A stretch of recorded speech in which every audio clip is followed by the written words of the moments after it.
Yo, what's going on, everybody? Welcome back to the show, the podcast, and welcome to MLB The Show 22.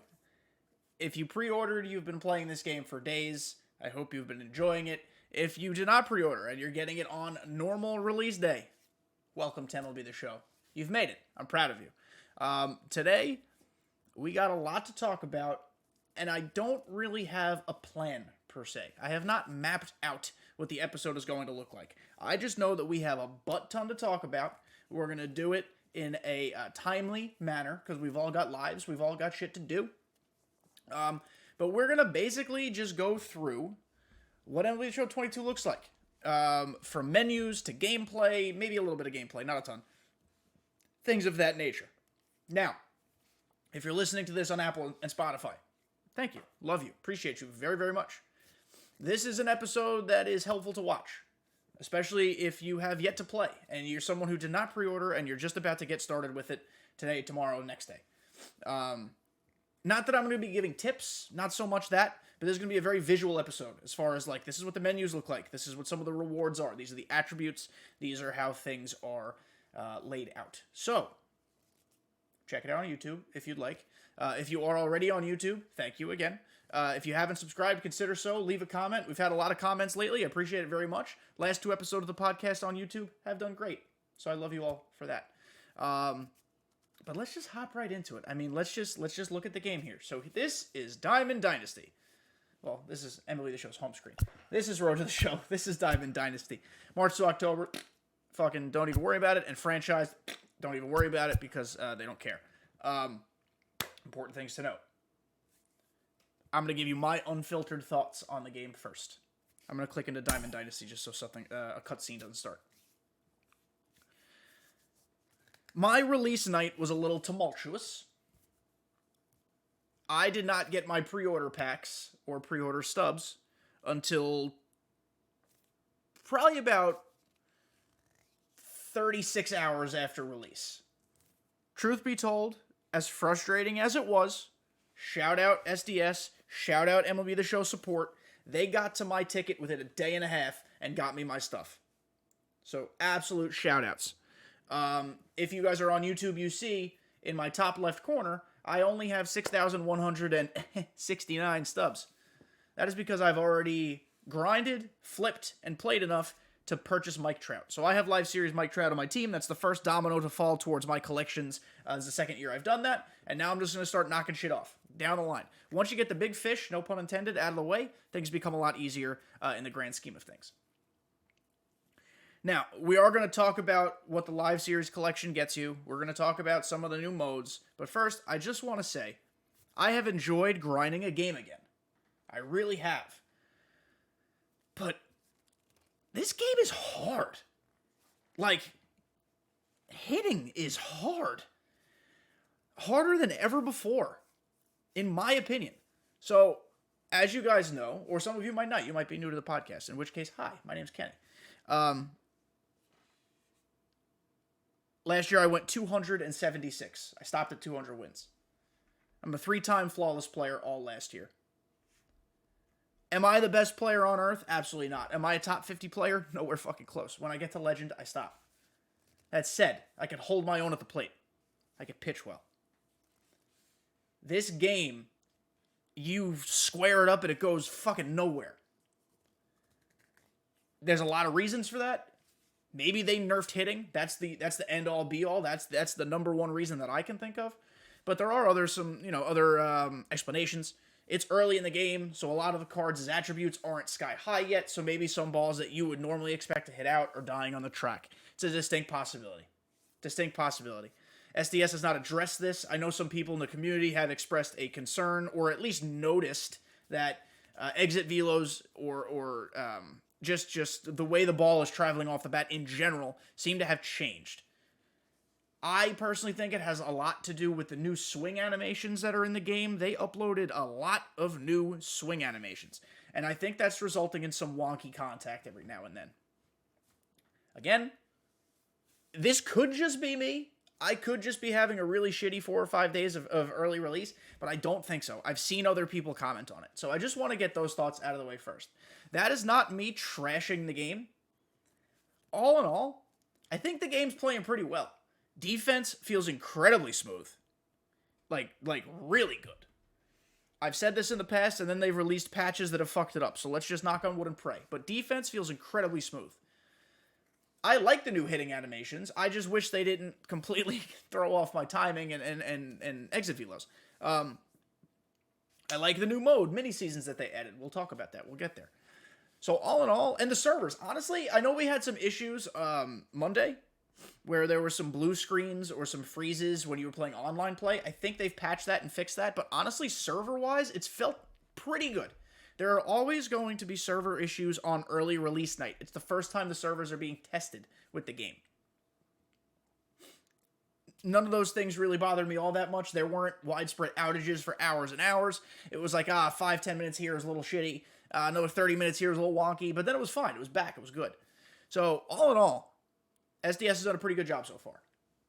There are some things that I am going to complain about, or at least make you aware of, that I don't agree with. But those are on the content side. So that's, you could still play around that. So let's start. We're on the home screen. This is what Diamond Dynasty looks like now. If you saw the feature premiere, you already know this. I'll just walk you through my team so far. This is what I've done since release. Now, I grinded the shit out of this game. My girlfriend hates me. I have a TV down here in my office, so she's been watching TV while I grind, but it's been a very impersonal relationship the last few days. So, this is my team. Do I love it? It's fine. It's early game. I'm getting there. A few swings that I either don't like or I'm getting used to. So, again, we're getting there.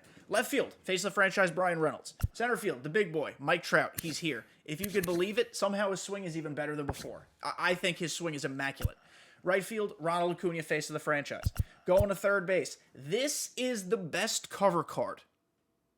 Until you collect them all and get the 96 Joe Mauer, which, again, we'll look at. But the base round 88 overall cover card, Miguel Cabrera. This card is insane. His swing is, again, even better than last year. Last year they made it better, but they've jumped it again to make it even better. His fielding is only a 63, but he plays third base. You just need him to get his belly on the ball, and he's fine. 70 reaction is not great, but for an early game third baseman with this bat, in there. Shortstop, D. Gregorius. You get him from the USA Conquest map, which is one of the first things I grinded. Ozzy Albies. This year, he's nasty. This is online. I'm hitting 611 in 18 at-bats. I know it's not a large sample size, but 611. It's pretty good. Spencer Torkelson's been my first baseman. I hated him last year. I think his swing is better this year. I like it a lot. Catching, Sean Murphy. Not my favorite. Don't love him. Face of the franchise card. But he's got 96 fielding, 99 arm. And 99 reaction. So, if he catches a hold of one and he hits it out, great. His fielding carries him back there. The bench. I got unlucky, and my two face of the franchise random choices were catchers. So I have Carson Kelly on the bench. He mashes lefties, and at least he could play third base, so he gives me a little bit of positional flexibility. I have another catcher on the bench, Mike Piazza, because the USA Conquest map gives you Mike Piazza. Just another bat. So I don't like his swing, but for now, I don't really have many better options. Let's go through the rest of the lineup, then I'll say what I'm going to say. But I have Tyler O'Neill Live Series. Love this card, hitting 429 online in 7 at-bats. 485 offline, 68 at-bats. Andrew Benintendi, one of the worst outfielders to get him, hitting 143 with him. I don't like Andrew Benintendi. And Larry Doby, it says he's only hitting 250, but I've squared up a lot of balls. I feel good with Larry Doby. I like him a lot. 556 offline. So, before I show you the pitchers, let me preface it with this. My intention was to go no money spent this year. Because it's possible, especially with the companion app. But when I did not get my pre-order bonuses, I was angry and sad and mad and verklempt. Verklempt. That's a word. Look it up if you don't know what it means. I was all of those things, and I caved, and I spent $100 on stubs. I hope you can all forgive me.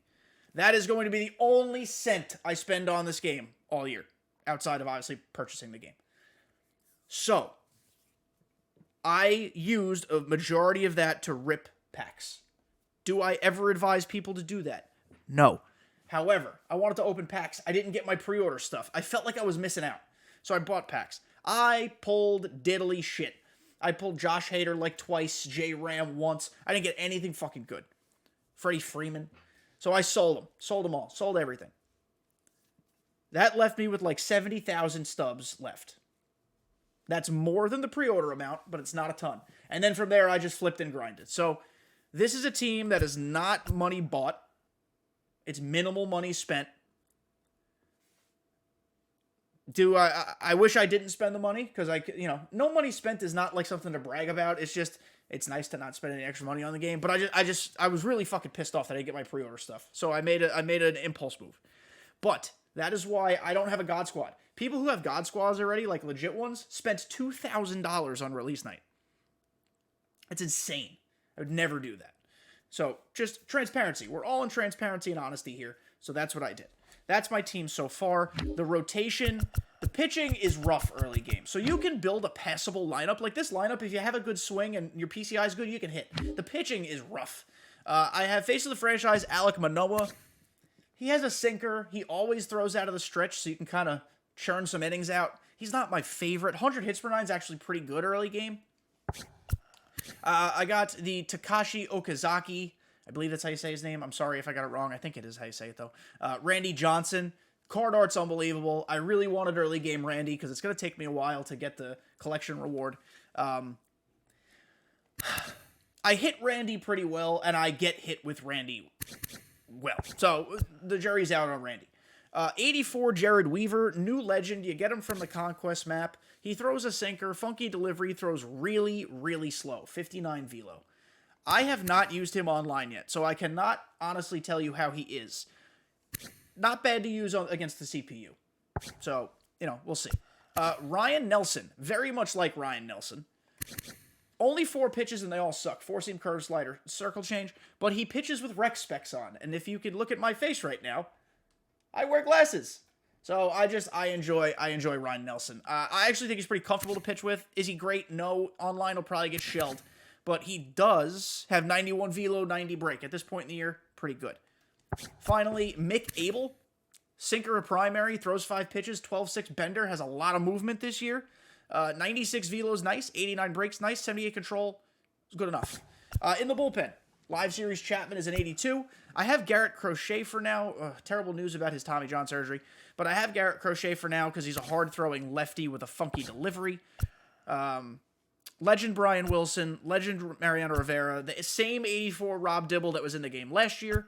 I believe this same 85 Joe Nathan was in the game last year too. Same 85 Kerry Wood.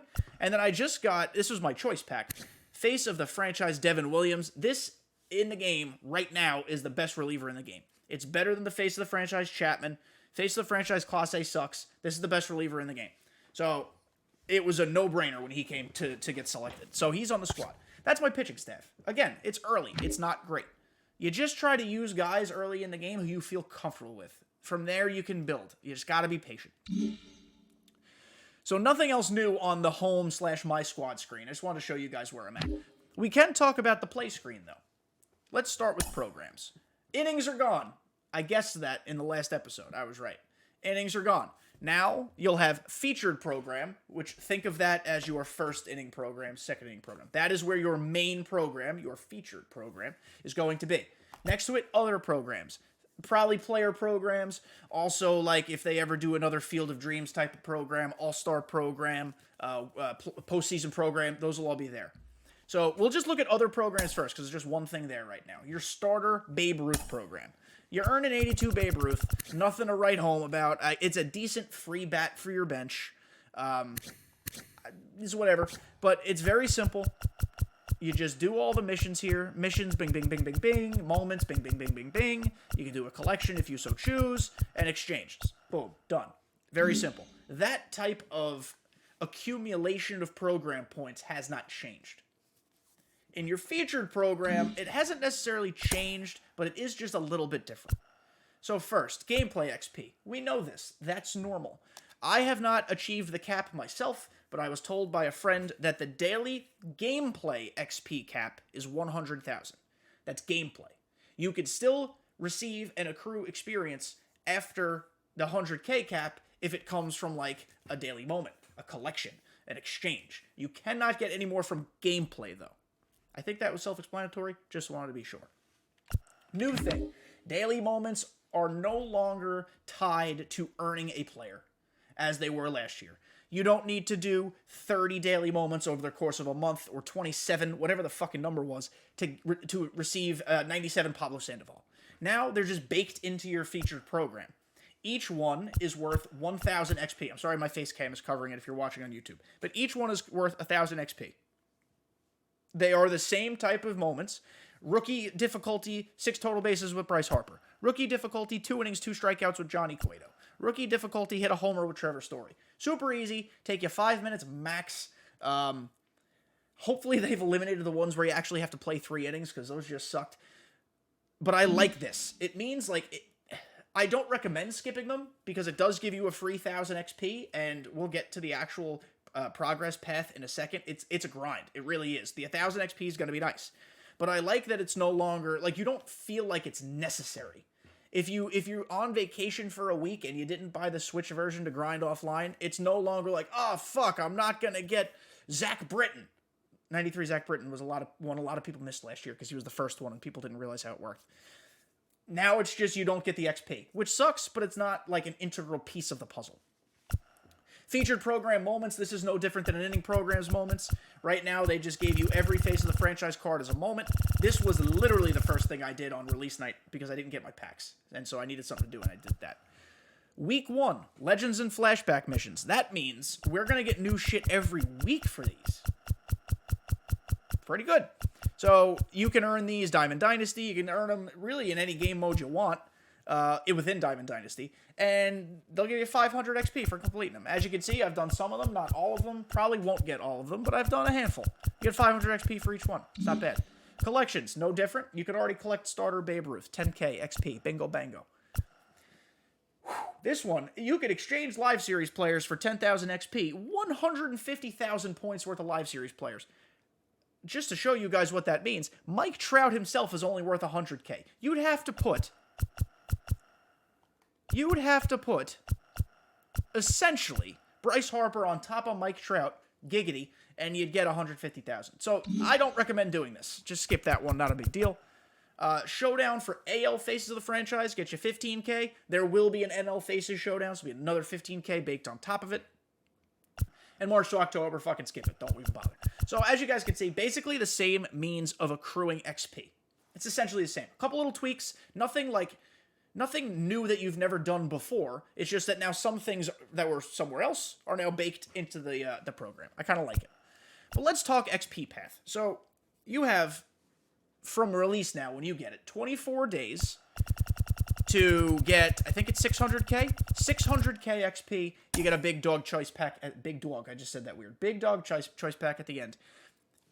Nice cards in it. I haven't gotten any yet, but you get Anthony Volpe, Anthony Volpe, Corey Kluber, Todd Helton, Jack Leiter, Curtis Granderson, Pablo Sandoval, Adam Ottavino, Jordan Walker. Good cards, honestly. That Kluber card's already disgusting. But here's what we really have to talk about here. Couple things. So all of those player missions, the Week 1 Legends and Flashback player missions, you get those out of these packs here. These Legends and Flashbacks Gold Pack. You choose one player. I'm not going to go through every single name. You can see them here if you're watching. Chances are, even if you're not watching and just listening, you've already seen these cards anyway. That's easy enough. The big thing here. So, you unlock your first Face of the Franchise pack at 120K. You get one player out of it. It's a no-sell, and it's randomized. That sucks. I am not a fan of this. I am not a fan of this method. SDS was clearly trying to combat people just grinding the new Team Affinity program and getting all 30 cards within 2 days. I don't necessarily mind their thinking, and I commend them for trying something new that they probably thought a lot of people would be upset about. Respect. Honestly, respect. I'm not even being facetious. Respect. But guys, we play this game to collect the cards. Diamond Dynasty is all about card collecting. They are now not gatekeeping. I don't like using that word because it makes it seem too like high and mighty. But they're essentially precluding people from being able to grind for every card. By the end of the experience path, you'll get 12 out of the 30 Face of the Franchise cards, which means if you want them all, like I do, you'll have to spend the stubs to get the other 18. Granted, I'm sure they will be throwing these packs at us later on in the game. Maybe 3 months from now, 2 months from now. But I want an Oompa Loompa now, to quote a very famous movie. So, it's a little upsetting.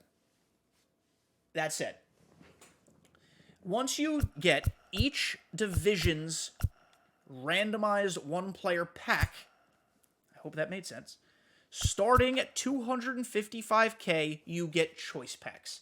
I got Face of the Franchise NL Central Choose One Player Choice Pack. You can stare at all 5 players and choose who you want. I chose Devin Williams. That's how I got him. Brian Reynolds was one of the random ones I was given the first time I got the pack. Whatever. But, like, you can sell the choice pack. That's important to note, too. You can sell the choice pack. So let's just say, for the sake of argument, when I got the random NL Central pack, I was given Devin Williams. Sake of argument. Let's say that's the only card in this pack that I wanted, and I hate the rest of them. It's not necessarily true. But again, sake of argument. I could then pull Devin Williams, or the most expensive one, out of the choice pack, sell it, and then use those stubs in another division to buy another card. That's basic market 101. I'm not breaking any news to you people, but I just want to make sure that everyone understands. First pack, the random pack, non-sellable. Second pack, choice pack, sellable. It would have been cool if they flip-skied it, and if the randomized pack was sellable and then the choice pack was non. I would have preferred that, I think. But I understand why they didn't do it that way. So, you know, it is what it is. This is important to note, too. Every single Face of the Franchise card has the same odds of being selected.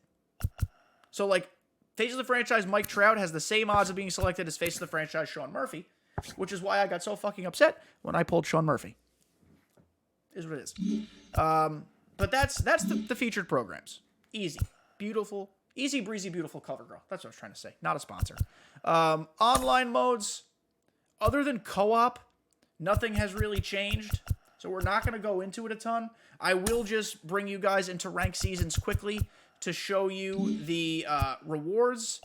Dontrell Willis, thank God he's in the game. Milestone card. Cal Ripken second half card can go play in traffic. Nothing against Cal Ripken, but his cards always suck.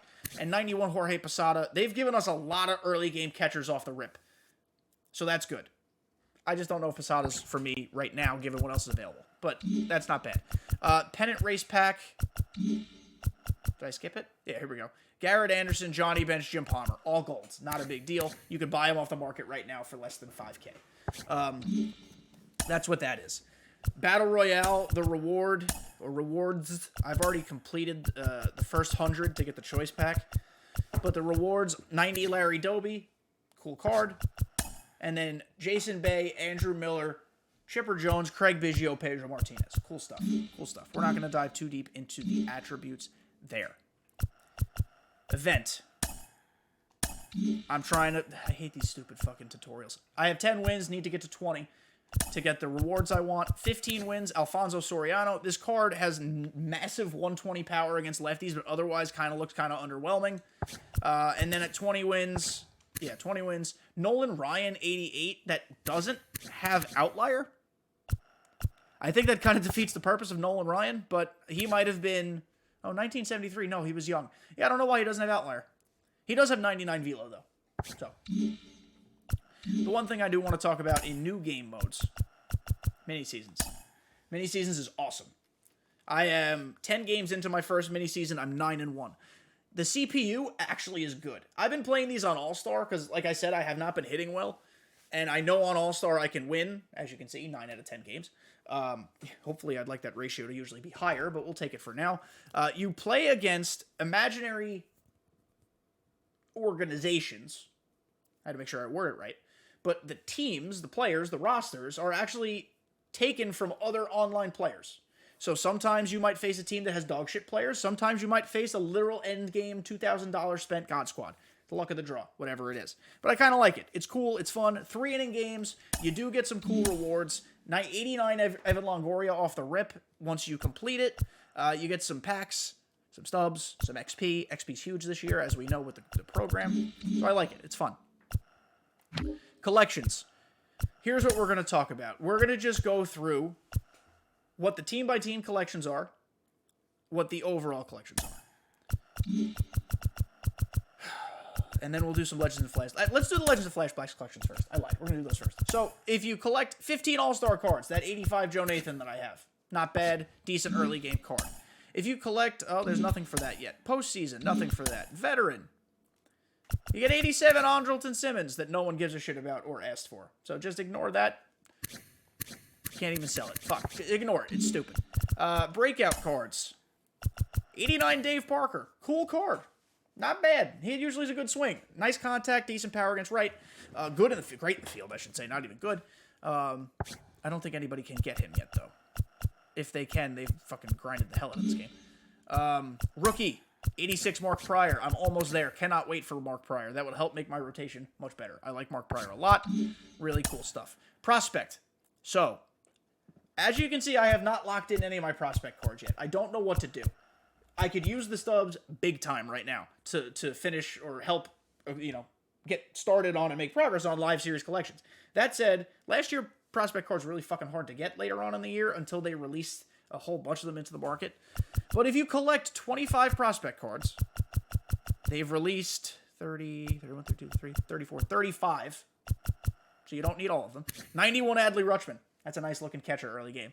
It's a nice fucking looking catcher early game. Face of the franchise, if you collect 12, you get a ballin' pack. Who gives a shit? Second half heroes, no collection. I don't think there's any more collections here. Nothing. Cover athletes. All right, if you collect 12 cover athletes, there are only 12 cover cards. They are going for about 35 to 40 each. You get the best catcher in the game right now, 96 Joe Mauer. He's beautiful. I'm assuming this means there will still be a 99. It'll likely be like an MVP Joe Mauer or a milestone Joe Mauer. But this card fucks. It's beautiful. I love it. I love the cover choice pack. I think that was fantastic. So cool. And I love that they made the cards the card art of the cover. Like, it makes sense. It's just a nice touch. This David Ortiz one, by the way, is one of my favorite ones of all time. And it's coming from an Aaron Judge fan who got a cover. But yeah, so those are those collections. Now let's talk about what you guys care about. Live series collections. We're going to go by division so I don't have to go through every single fucking thing. The AL East. Collect the Blue Jays, Tom Henke. Diddly shit. He sucks. Collect the Yankees, Gary Sanchez. Just traded. Another beautiful early game catcher. This card rakes. Look at the power. His contact right's kind of dookie shoes, but you play a lot of bad pitchers early in games, so it doesn't matter. You collect the Red Sox, new legend Kevin Youkilis. Honestly, this card's pretty good. I don't know why in the fuck they chose this card art. I don't get it, but really nice contact. Good power. Against lefty, 67 is a little low, but again, it's early. 88 fielding, which means diamond at P2. First, third, and left field positions. I like it. Good card.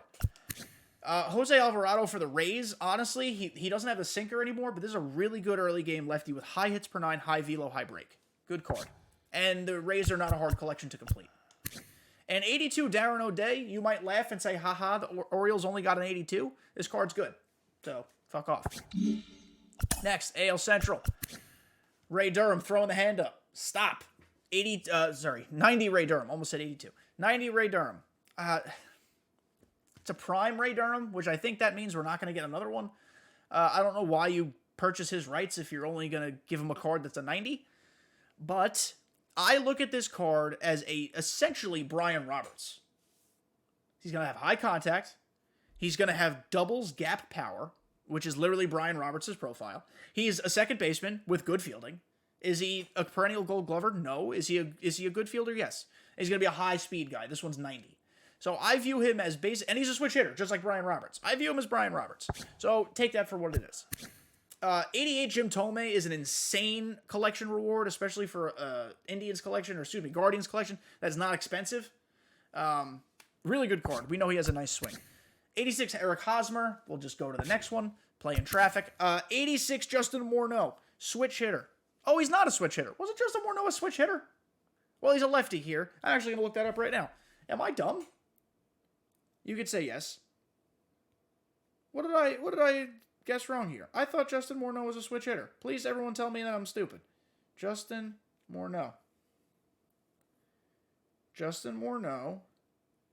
Bats left. All right, well, fuck me in the butt. I always thought he was a switch hitter. Justin Morneau, it does not diminish his value. Still an insane card. Pretty decent fielding. He's slow as fuck. 30 speed, 0 steal, 0 base running aggressiveness. Still a little salty that he stole an MVP award from Derek Jeter, but that also means he'll probably get an MVP card later in the year. And then the Tigers got 81 Hal Newhouse. Moving on. AL West. The Angels' reward is a less overall than Mike Trout. However, it's 95 Troy Gloss, and I think his swing is better, and I don't hate it. Is he my starting third baseman when and if I get him? I don't think so. But he's a bench bat, certainly, and it's a prime card, so this would be the best one we get of him this year. This is one of the best team collections. 92 Dallas Keuchel is not good later in the game, but early game, this is a dominant type of pitcher. Sinker cutter. 89 control, which is actually lower than I thought, but still pretty good. 70 velo for Dallas Keuchel is high. It is not high in the grand scheme of things, but for Dallas Keuchel, it's high.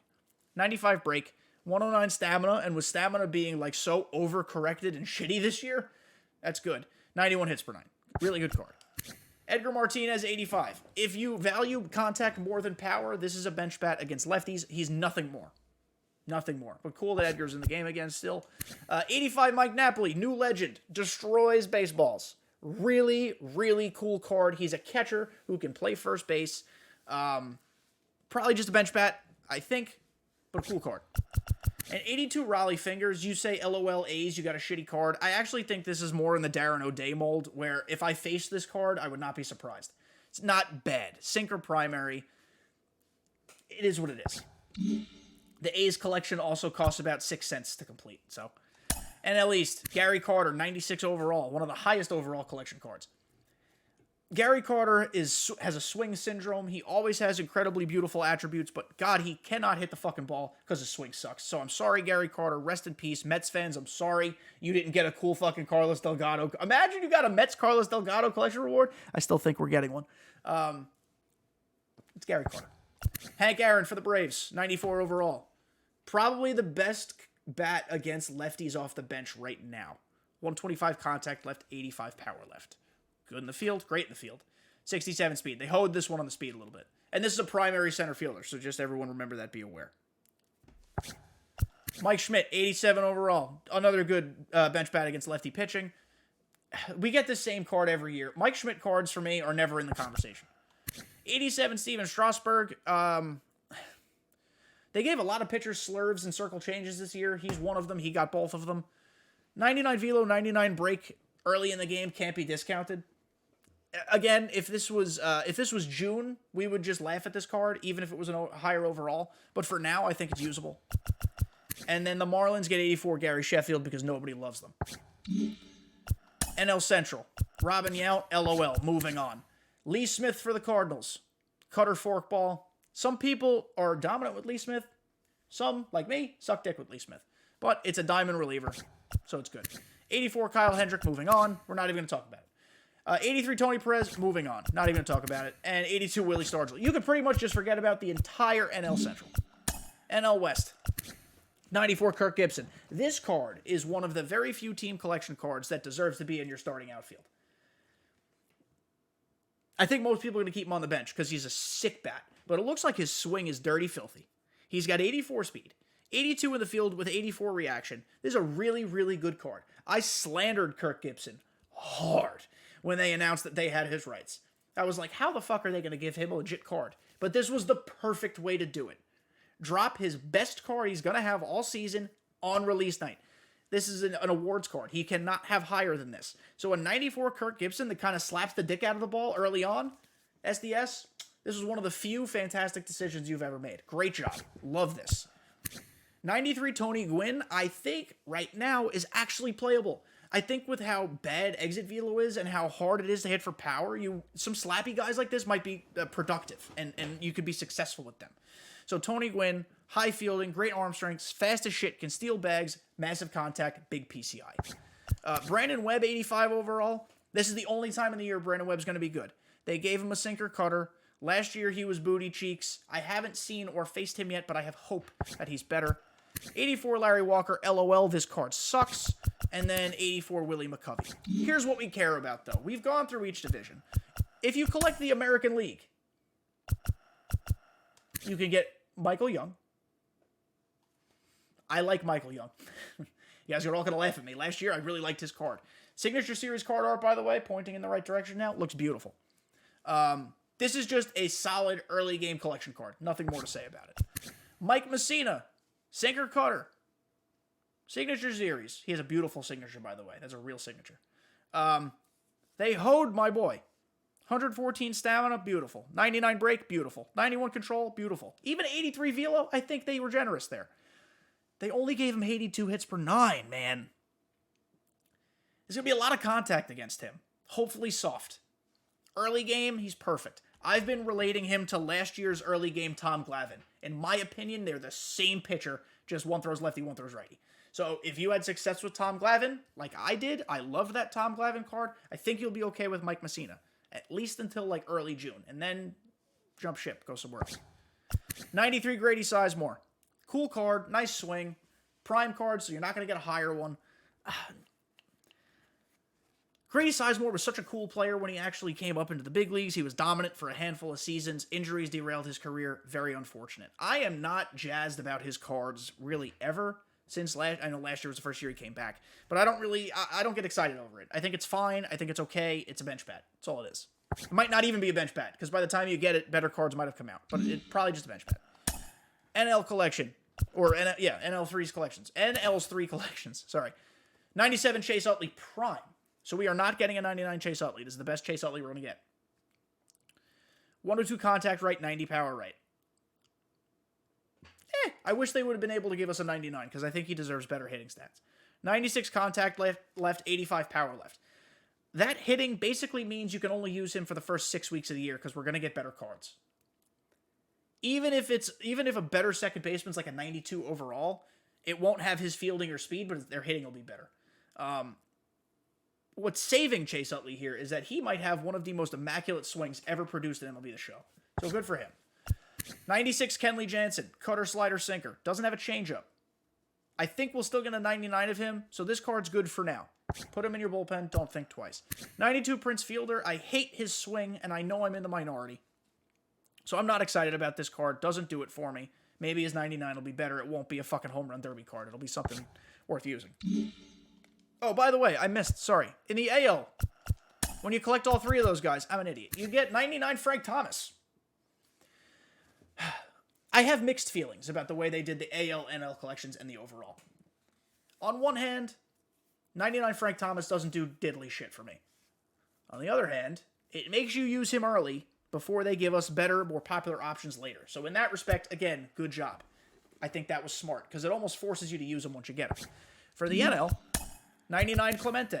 Same deal. Nobody used the 99 Clemente last year except for Yayo when it came out, because it didn't stack up. Its power didn't hold.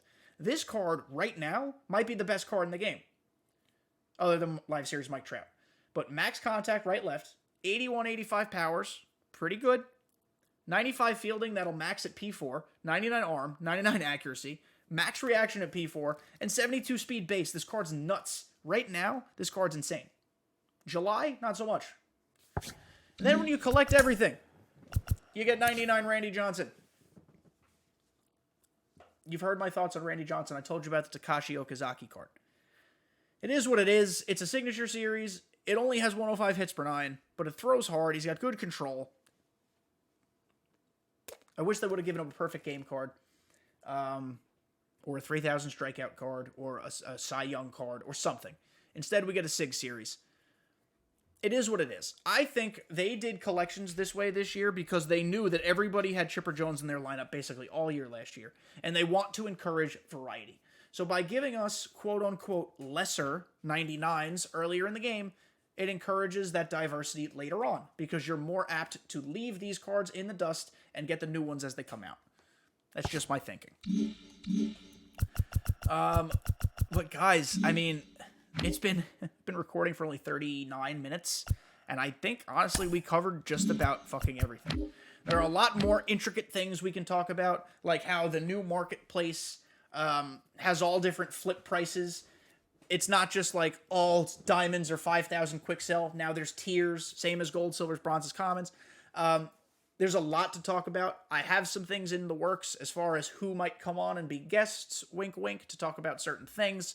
I know I haven't had a guest in a long time. I know you guys like when I have guests. I've been very busy with work, very busy with work. It's been difficult to coordinate. It's also hard to get guests on when there's really not anything to talk about. It's hard to get a guest in January to talk about MLB The Show 21 when we've already been bored of the game for so long. So now that the new game's out, we've got opinions. We've got shit to talk about. So I will be working on that. We'll be getting people in here to talk about the marketplace, BR, rewards, content, hitting, this, everything. We're covering the spectrum. I know there are some other MLB The Show podcasts out there. I hope that I am your MLB The Show podcast of choice. By all means, listen to and be a fan of whomever you want. The more content creators there are in this community, the better. But I know that a lot of you guys listen to the podcast, and I appreciate you. So this is the official beginning of the ride of MLB The Show 22. The game is here. The game is in hand. I've played the game. We've all played the game. Now, we're going to talk about this. We're going to get into the nitty-gritty. We're going to dive deep. We're going to learn about the ins and outs, the surprises, things of that nature together. So, guys, thank you so much for listening. I hope this was an informative, quick walkthrough for new players or for people who pre-ordered and haven't really discovered everything yet. So, thank you guys for listening. I cannot wait to talk about this game all year. Talk to you next week.